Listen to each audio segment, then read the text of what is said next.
जहां अल्लाह का अर्श है वहां मोशन नहीं, चेंज नहीं और स्पेस टाइम का कॉन्सेप्ट भी नहीं।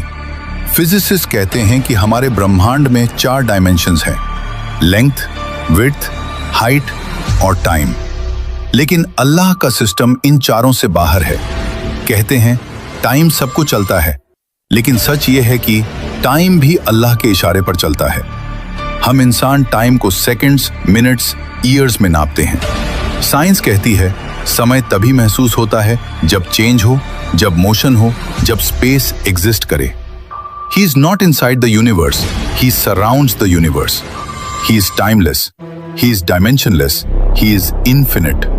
और जब कोई बीइंग टाइम के बाहर हो तो पास्ट, प्रेजेंट, फ्यूचर सब उसके सामने ऐसे होते हैं जैसे एक खुली किताब। रात में तुम क्या रोए, सुबह तुम क्या सोचोगे और आने वाले कल में तुम कौन सा रास्ता चुनोगे, सब पहले से उसके सामने मौजूद है। इसीलिए कुरान पास्ट टेंस में कहता है हो चुका, हो गया, लिखा जा चुका, होकर रहेगा। क्योंकि अल्लाह के लिए फ्यूचर भी उतना ही साफ है जितना हमारे लिए पास्ट। हम कहते हैं कल क्या होगा पता नहीं, लेकिन अल्लाह के लिए कल भी आज ही है।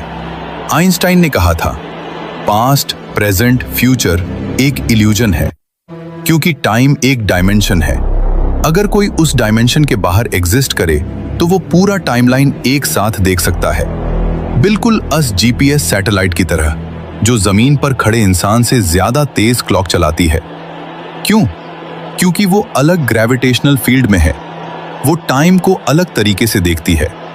अगर एक छोटी सी सैटेलाइट टाइम को अलग देख सकती है, सोचो अर्श-ए-इलाही जो पूरे यूनिवर्स को अपनी मुट्ठी में लेकर खड़ा है, वो टाइम को कैसे देखता होगा? साइंस कहती है टाइम सिर्फ वही महसूस करते हैं जो बाउंड हों, और अल्लाह He is not bound by anything. Time उसे नहीं चलाता, वो टाइम को चलाता है। अब असल बात सुनो, हमारी हर हरकत, हर सोच, हर ख्याल उसकी नजर से कभी ओझल नहीं होता। तुम्हारी मुस्कान, तुम्हारा दर्द, तुम्हारा गुनाह, तुम्हारा सजदा, सब उसके इल्म में पहले से लिखा हुआ है। इसीलिए कुरान पास्ट टेंस में कहता है, क्योंकि जो चीज हमें फ्यूचर लगती है अल्लाह के लिए वो ऑलरेडी फिनिश्ड है। हम चलते हुए वक्त को देखते हैं, अल्लाह ऊपर से पूरा वक्त देखता है। हम एक एक पल जीते हैं, अल्लाह सारी जिंदगी सामने देखता है। हम कहते हैं क्या होगा, अल्लाह कहता है हो चुका है। ये सारा ब्रह्मांड, ये गैलेक्सी, ये स्पेस टाइम, ये फिजिक्स सब एक ही बात कह रहे हैं,